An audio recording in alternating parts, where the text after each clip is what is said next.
জানাচ্ছি প্রিয় দর্শক মানচিত্রের নিয়মিত আয়োজন কথোপকথনে। দর্শক, খুবই গুরুত্বপূর্ণ ঘটনা ঘটে গেছে কিছু, যেমন তুরস্ককে F-35 যুদ্ধ বিমান দেবে না আমেরিকা, মার্কিন কংগ্রেস আপত্তি তুলেছে। আমি প্রথম দিনেই কিন্তু বলেছিলাম যে ডোনাল্ড ট্রাম্প এই কথা বলেছেন, কিন্তু দেখা গেল 2 দিন পরে এ কথা ওকে কথা, কংগ্রেস রাজি হচ্ছে না, ইত্যাদি ইত্যাদি নানান কথা বলে হয়তো তুরস্ককে F-35 যুদ্ধ বিমান দেবে না। আজকে খবর এসেছে যে কংগ্রেস রাজি হচ্ছে না, তাই ডোনাল্ড ট্রাম্প এরদোগানকে F-35 দিতে পারছেন না। এটা যেমন একটা, তেমনি আর একটা চমৎকার খবর, আমেরিকা বিভিন্ন মাধ্যমে ইরানের কাছে প্রস্তাব দিয়েছে যে সাময়িক সময়ের জন্য যুদ্ধবিরতি করো, এবং তারা পাকিস্তানের মধ্যস্থতায় যে সমঝোতা স্মারক সই হয়েছিল সেই স্মারকে ফিরতে রাজি, তবে এর সাথে যুক্ত করতে হবে ইয়েমেনের হুতিদেরকে। কেন কথা বলছেন? হরমুজ এবং বাবাল মান্দেব প্রণালী দুটোকে চেপে ধরেছে। কন্ট্রোল কার হাতে? ইরানের হাতে। এপাশে পাকিস্তান সরাসরি চীনের দ্বারস্থ হয়েছে। এই যে পরিস্থিতি, সেই পরিস্থিতিতে চীন যাতে কূটনীতির একটা দফারফা করে দেয়, ব্যবস্থা করে দেয়। কেন? সৌদি আরবের সাথে পাকিস্তানের যে প্রতিরক্ষা চুক্তি আছে, সেই প্রতিরক্ষা চুক্তি অনুসারে পাকিস্তান এখন ইয়েমেনের বিরুদ্ধে যুদ্ধ করতে বাধ্য, কিন্তু এই যুদ্ধ করলে একদম সর্বনাশ হয়ে যাবে। এই সর্বনাশ থেকে বাঁচার জন্য তাড়াতাড়ি পাকিস্তান চীনের কাছে এগিয়ে গেছে যে ভাই এই জায়গায় হেল্প করুন,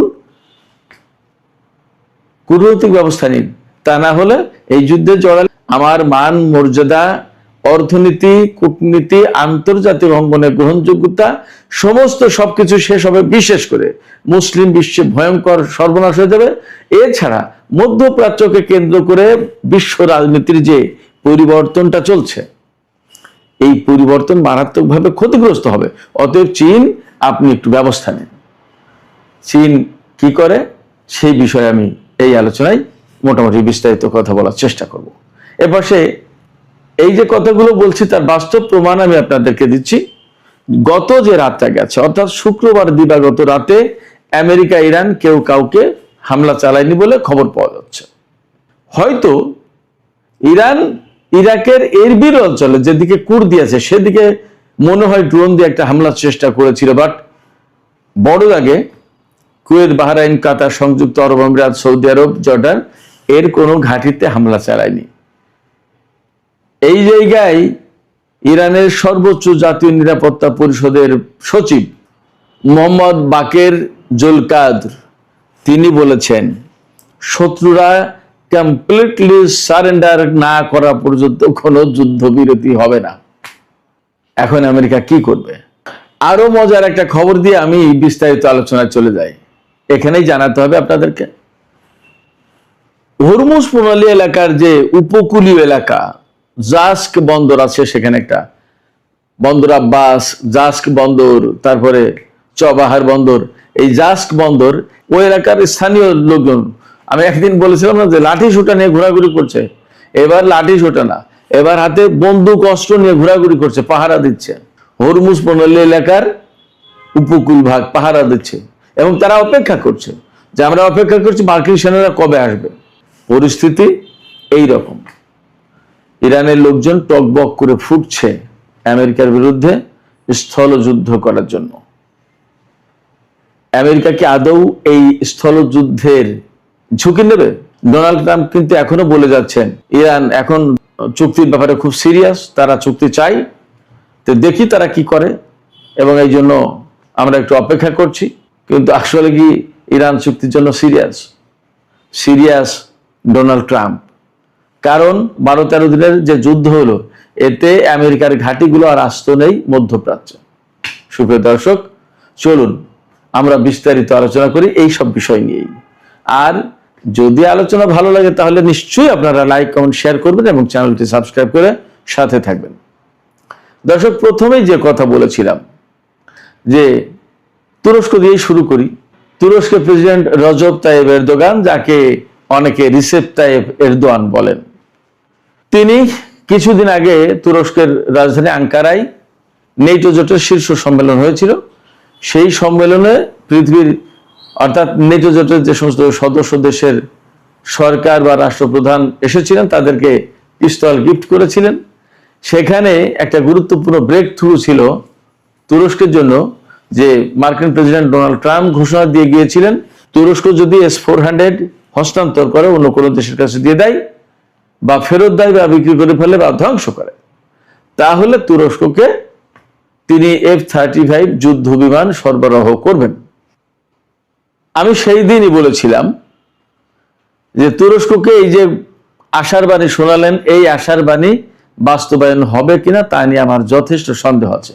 কারণ আমি এও বলেছিলাম যে ডোনাল্ড ট্রাম্প একসময় বলবেন যে আমি তো দিতে চেয়েছিলাম, কংগ্রেস রাজি হলো না, যে আইন আছে সে আইন বদলাতে চায় না, সে আইন তো বদলাতে হলে ভোটাভুটি করতে হবে, সংশোধনী আইন আনতে হবে, সেটা তো কংগ্রেস করতে চায় না। এবং আলটিমেটলি মার্কিন কংগ্রেসের উপরে যে ইসরায়েল লবি আইপ্যাকের যে প্রভাব, ওই প্রভাবের ঊর্ধ্বে উঠে মার্কিন কংগ্রেস কোনো মতেই তুরস্ককে এই F-35 যুদ্ধ বিমান দিতে পারবে না। শুধু তাই না, সৌদি আরব যে চুক্তি করেছে, এই চুক্তি অনুযায়ী যদি সৌদি আরব পরমাণু কর্মসূচি পরিচালনা করতে হয় তাহলে সেটা দিবা স্বপ্ন থাকবে। ওই যে বলেছে না যে ইসরায়েলকে স্বীকৃতি দিলে তার সাথে সম্পর্ক করলে তবেই মাত্র এই চুক্তি বাস্তবায়ন করা হবে। তার মানে আমেরিকা, বিশেষ করে ডোনাল্ড ট্রাম্পের প্রশাসন ইসরায়েলের এজেন্ডা নিয়ে বসে থাকে। ইসরায়েলের এজেন্ডা বাস্তবায়ন হবে তাহলে ডোনাল্ড ট্রাম্প আপনাকে সবকিছু দিয়ে দেবে। যেমন সংযুক্ত আরব আমিরাত, বাহরাইন ডোনাল্ড ট্রাম্পের বা ইসরায়েলের এজেন্ডা বাস্তবায়ন করেছে, ডোনাল্ড ট্রাম্প সব কিছু দিয়ে দিয়েছে তাদের। আপনি চান কি? অ্যামাজন, গুগল, আমি তো সব মনে রাখতে পারছি না, সব বলতে পারতেন, মানে যত যত বড় বড় প্রযুক্তির যত ডেটা সেন্টার, যত F-30, শুধু F-35 দেয়নি, F-16, F-15, কত কত কি লাগবে সব দিয়েছে। কি চাই দিয়েছে। শুধুমাত্র ইসরায়েলের এজেন্ডাটা আপনি গ্রহণ করবেন, আপনাকে দিয়ে দেবে আমেরিকা সব। ডোনাল্ড ট্রাম্পের প্রশাসনের অন্তত এটা নীতি। সেক্ষেত্রে ইসরায়েলের যতক্ষণ পর্যন্ত আপত্তি থাকছে যে তুরস্ককে F-35 যুদ্ধ বিমান দেওয়া যাবে না, ততক্ষণ পর্যন্ত মার্কিন কংগ্রেস তুরস্ককে F-35 দিতে পারবে না। যদি কোনোদিন ইসরায়েলের সাথে এই মাত্রায় সম্পর্ক নিতে পারে যে যেখান থেকে ইসরায়েলের চেয়ে তুরস্ককে বেশি বিশ্বাস করবে, সেই দিন শুধুমাত্র তুরস্ক F-35 যুদ্ধ বিমান পাবে, তার আগে না। সুপ্রিয় দর্শক, আমার কথাই আপনাদের দ্বিমত আছে কিনা? যদি দ্বিমত থাকে প্লিজ কমেন্ট করে জানাবেন। এবার আমরা ইরান মধ্যপ্রাচ্যের এই অঙ্গনে চলে আসি। মার্কিন প্রেসিডেন্ট ডোনাল্ড ট্রাম্প বলেছেন যে ইরান খুব সিরিয়াস, এখন একটা চুক্তি চাই তারা। এই চুক্তিটা করার জন্য নতুন করে অনেক কিছু ভাবতে হচ্ছে, কিন্তু দেখি তারা কি করে, কত দূর যায়। তবে আমরা হুতি যে হামলা চালিয়েছে সৌদি আরবের উপরে, এটার জন্য ইরানকে দায়ী করছে এবং ইরানকে এর পরিণতি ভোগ করতে হবে, হামলা চালাবো, এটা সেটা বহু কিছু বলেছে। কিন্তু বাস্তবতা হচ্ছে যে গত 12-13 দিনের যে যুদ্ধটা হলো, এই যুদ্ধে ইরান এবার যা করেছে সেটা হচ্ছে মধ্যপ্রাচ্যের মার্কিন যত ঘাঁটি ছিল সমস্ত ঘাঁটিতে একেবারে বেছে বেছে বড় বড় জায়গায় হামলা চালিয়েছে। যেসব জায়গার প্রযুক্তিগুলো ধ্বংস করে দিলে আমেরিকার আর নড়াচড়ার কোনো উপায় থাকে না, সেই কাজ করেছে বেছে বেছে। আমরা ছোটবেলায় বিলে মাছ ধরতে গেলে ছোট মাছ প্রথমে দেখতাম যে সবই ধরি, তারপরে দেখলাম বড় বড় মাছ যখন পাওয়া যাচ্ছে তখন ছোট মাছ বাদ দিয়ে কিন্তু বড় বড় মাছ ধরতাম। এটা স্বাভাবিক নিয়ম। ইরান এই 12-13 দিনের যুদ্ধে এই বড় বড় মাছ ধরেছে, রাঘব বোয়াল শিকার করেছে। কিরকম? ওই যে ঘাঁটিগুলোর বিমান, ড্রোন, হ্যাঙ্গার, রেডার সিস্টেম, ক্ষেপণাস্ত্র প্রতিরক্ষা ব্যবস্থা, এই সমস্তগুলো একদম সমানে ধ্বংস করেছে। মার্কিন সেনা কিন্তু মারেনি, তারা এদেরকে দৌড়ের উপর রেখেছে, ভয়ের উপরে রেখেছে, ব্যাপকভাবে ভয় পাচ্ছে তারা। সিস্টেম ধ্বংস। এমনকি সামাজিক মাধ্যমে এমন খবর বেরিয়েছে, গত পরশু রাতে ইরানের উপকূলীয় অঞ্চলে এবং উত্তরাঞ্চলে কাস্পিয়ান সাগরে বন্দর আনজারি নামে একটা বন্দর আছে, ওই বন্দরে হামলা চালিয়েছে আমেরিকা। বলা হচ্ছে এই সমস্ত হামলায় আমেরিকা B-1 বোমারু বিমান ব্যবহার করেছে। এবং সামাজিক মাধ্যমে কেন যেন খবরটা ছড়িয়ে পড়েছে, আই ডোন্ট নো, যে ইরান একটি B-1 বিমান ধ্বংস করেছে। আমি বলছি না যে নিশ্চিত খবর, বাট ছড়িয়ে পড়েছে। আসলে সত্য মিথ্যা আমি জানি না, এখনো স্বাধীনভাবে যাচাই করা যায়নি, বাট এই খবরটা এই ভিডিও ফুটেজে ছড়িয়ে পড়েছে, হতে পারে AI দিয়ে। কিন্তু একটা কথা নিশ্চিত থাকুন, ইরানের যে হামলা, এই ইরানের হামলায় আমেরিকা নাস্তানাবুদ হয়েছে, ভীষণভাবে সংকটের মুখে পড়েছে, মারাত্মকভাবে চাপের মুখে পড়ার কারণেই শুধুমাত্র গত রাতে হামলা বন্ধ করেছে, নতুন করে চুক্তিতে ফিরতে চাই, নতুন করে যুদ্ধবিরতি চাই। ইরানের কাছে এখন যুদ্ধবিরতির জন্য একরকম তারা অনুরোধ করছে, আগের বার তা হয়েছিল, এখন তাই করছে। এই জায়গা থেকে কাতার আহ্বান জানিয়েছে যে পাকিস্তানে যে ইসলামাবাদ সমঝোতার স্মারক সই হয়েছিল পাকিস্তানের উদ্যোগে, বিশেষ করে সেই সমঝোতা স্মারকে ফিরতে হবে দুই পক্ষকে, কাতার বলছে। পাকিস্তান তো বলছেই, পাকিস্তানের পররাষ্ট্রমন্ত্রী ইসাকদার গতকাল সাংহাই সহযোগিতা সম্মেলনে গিয়েছিল, সেখানে ইরানের পররাষ্ট্রমন্ত্রীর সাথে কথা বলেছে, সেখানে রাশিয়ার পররাষ্ট্রমন্ত্রী ছিলেন, চীনের পররাষ্ট্রমন্ত্রী ছিলেন, সবার সাথে কথা হয়েছে এবং নতুন করে কূটনৈতিক উদ্যোগের কথা বলছেন। এবং এই জায়গা থেকে পাকিস্তান চীনকে একদম আনুষ্ঠানিকভাবে অনুরোধ করেছে ভেতরে ভেতরে যে আপনারা একটু দয়া করে আসুন, উদ্যোগী হন। আপনারা যেহেতু প্রভাবশালী দেশ, বড় দেশ, আপনাদের সাথে আমেরিকারও সম্পর্ক আছে, অর্থনৈতিক সম্পর্ক ইরানেরও আছে, সেক্ষেত্রে ইরানকেও বলুন, আমেরিকাকেও বলুন, যাতে সমঝোতা স্মারক অনুযায়ী একটা সমাধান করা যায়। মধ্যপ্রাচ্য তা না হলে সর্বনাশ হয়ে যাচ্ছে। এবং এখানে সৌদি আরব আর ইয়েমেনের ভিতরে যেহেতু বড় রকমের সংঘাত শুরু হয়ে গেছে এবং পাকিস্তানের সাথে সৌদি আরবের নিরাপত্তা চুক্তি আছে, এই নিরাপত্তা চুক্তি অনুসারে পাকিস্তান সৌদি আরবের পক্ষে যুদ্ধ করতে বাধ্য। এই অবস্থায় পাকিস্তান পড়েছে মহাবিপদে। ইরানের সাথে তার সম্পর্ক এই যুদ্ধে জড়িয়ে গেলে বেলুচিস্তান নিয়ে আর এক সংকট তৈরি হবে, ইরানের সাথে সংকট তৈরি হবে, সম্পর্কের অবনতি ঘটবে, বেলুচিস্তান নিয়ে সংকটে পড়বে, ইসরায়েল ভারত এখানে অ্যাক্টিভ হয়ে যাবে, বেলুচিস্তানের স্বাধীনতা ঠেকানো মুশকিল হয়ে যাবে, গোয়াদার বন্দর চলে যাবে, চীনের অর্থনীতি ঝুঁকির মুখে পড়বে, চীনের সাথে পাকিস্তানের সম্পর্ক খারাপ হবে, মুসলিম বিশ্বে পাকিস্তানের অবস্থা ভয়ঙ্কর খারাপ হবে, মুসলিম বিশ্বে মারাত্মক রকমের বিভেদ সৃষ্টি হবে, অনেক কিছু। পাকিস্তান একা যদি যুদ্ধে জড়িয়ে দেয় তাহলে এই অনেকগুলো সংকট তৈরি হবে। এই অবস্থায় পাকিস্তান চীনকে বলেছে যে আপনারা একটু সাহায্য করুন, এই কূটনৈতিক উদ্যোগ নিয়ে দুই পক্ষকে একটা শান্তির দিকে আনা যায় কিনা সেই চেষ্টা করুন। এবং চীনও দেখছে যে তার তো অর্থনৈতিক চাপের মুখে, বাব আল মান্দেব প্রণালী, হরমুজ প্রণালী বন্ধ হয়ে গেলে চীন তো প্রতিদিন প্রায় 60-65 লাখ ব্যারেল তেল এই মধ্যপ্রাচ্য থেকে নেয়।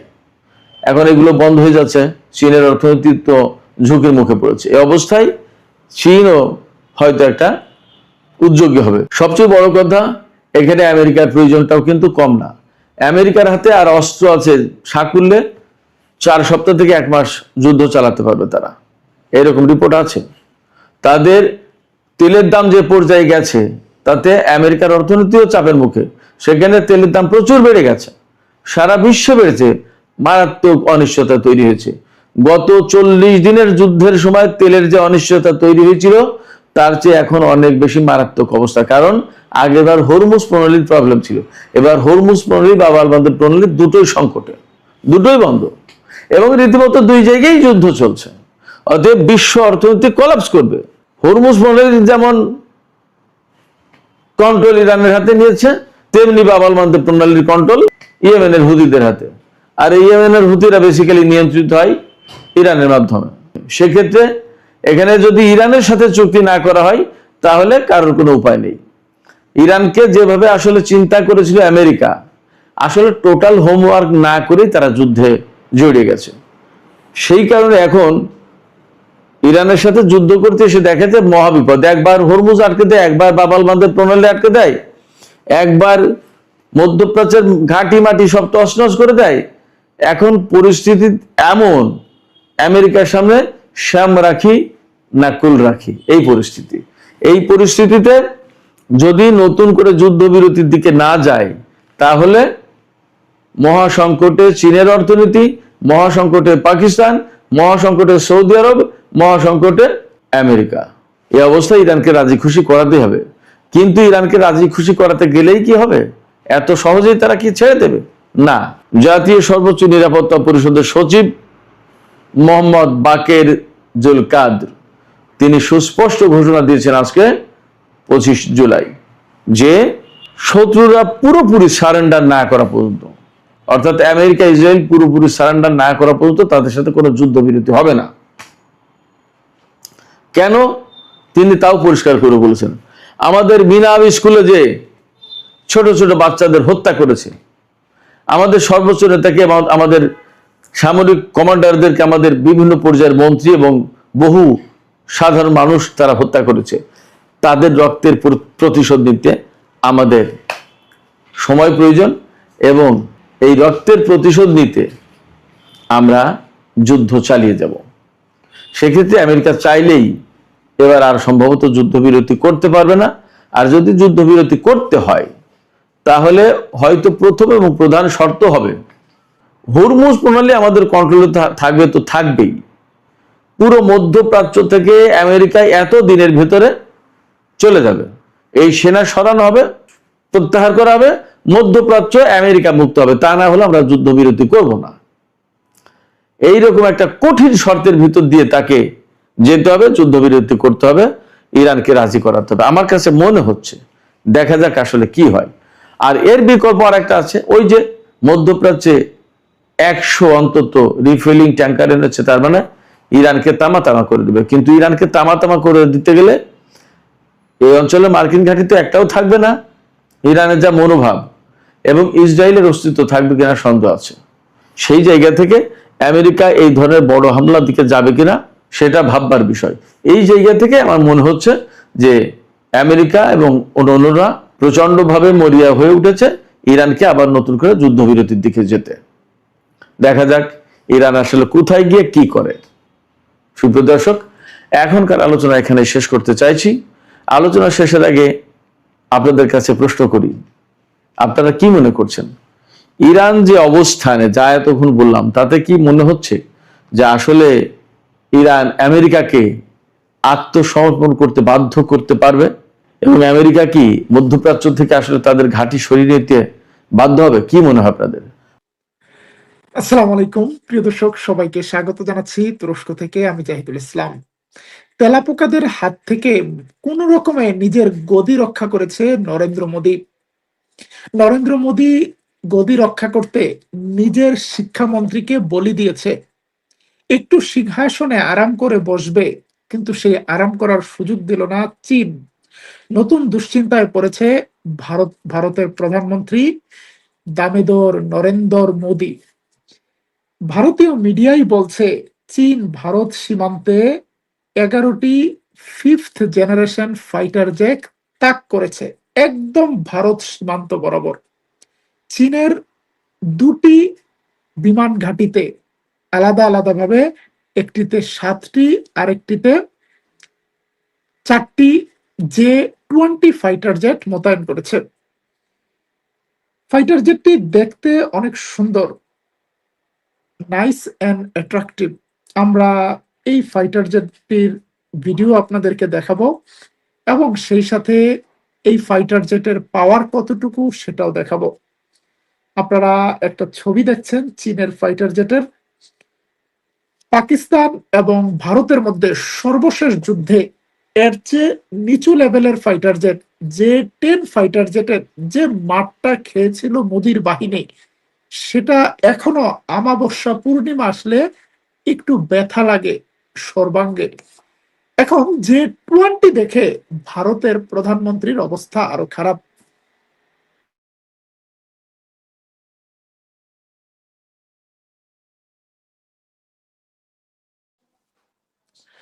প্রিয় দর্শক, চীনের তৈরি করা এই J-20 ফাইটার জেটটি কেমন ফাইটার জেট, কেন এটি নিয়ে দিল্লিতে আতঙ্ক, সেই বিষয়ে আমরা গুরুত্বপূর্ণ কিছু তথ্য জানাবো। তার আগে আরেকটি তথ্য জানাই।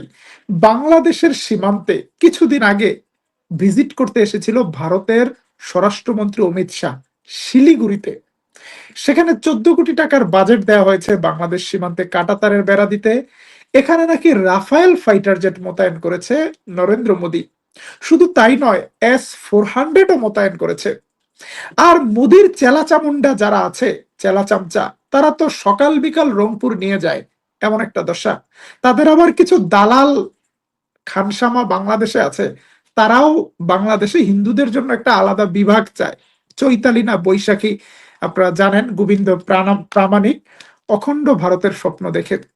তাদের সেই স্বপ্নটা ঠিক থাকবে নাকি দোষের হবে, সেটা বোঝা যাবে ভারতের দিকে তাক করা চাইনিজ ফাইটার জেটের দিকে তাক করলে, আহ, তাকালে।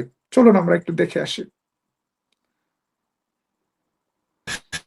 আপনারা দেখছেন চীনের তৈরি করা J-20 ফাইটার জেট।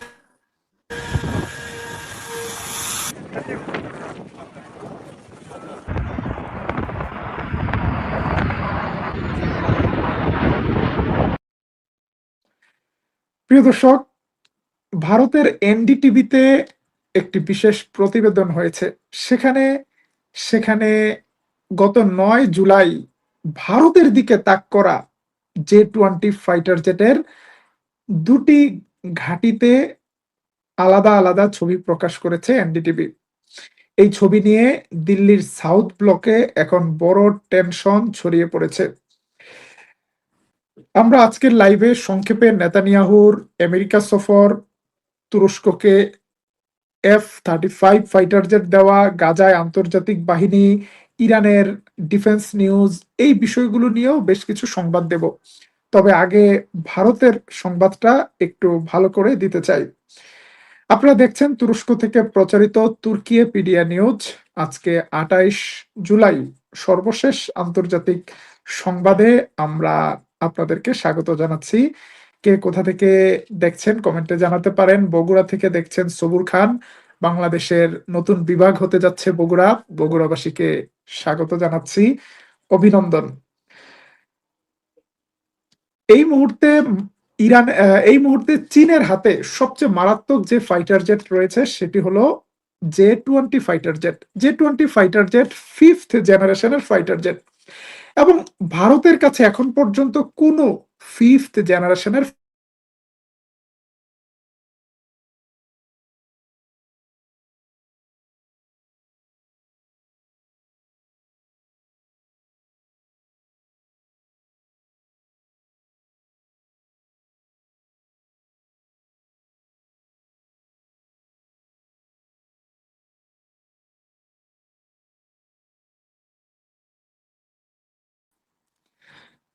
প্রিয় দর্শক, যেটি বলছিলাম যে ভারতের হাতে কোনো 5th জেনারেশনের ফাইটার জেট নেই। ভারতের হাতে আছে রাফায়েল ফাইটার জেট, যেটা 4.5 জেনারেশন ফাইটার জেট, এবং এই রাফায়েল ফাইটার জেট আছে মাত্র 36টি, যেখানে চীন প্রতি বছর 120টি নতুন J-20 ফাইটার জেট তৈরি করতে পারছে, 120টি প্রতি বছর।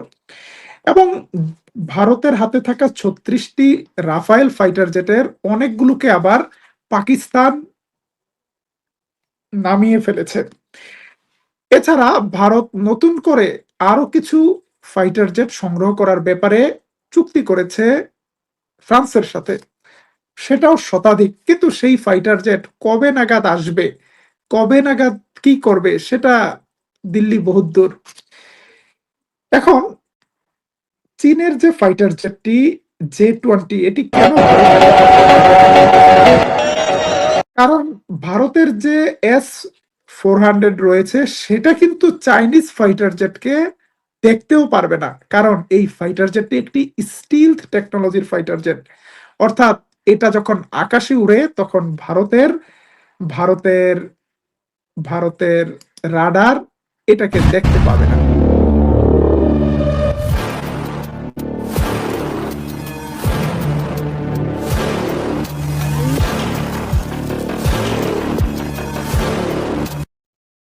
মাত্র 11টি ফাইটার জেট ভারতের দিকে তাক করেছে, তাতেই মোদির পেটে আমাশয় তৈরি হয়ে গিয়েছে। আর চীন যদি 100টা ফাইটার জেট তাক করে তাহলে কি হবে? বাংলাদেশের সীমান্তের দিকে ভারত যদি রাফায়েল মোতায়েন করে, বাংলাদেশের তখন কার সাথে সম্পর্ক উন্নয়ন করা দরকার চীনের সাথে। সে কারণেই বাংলাদেশের প্রধানমন্ত্রী প্রথম সফরে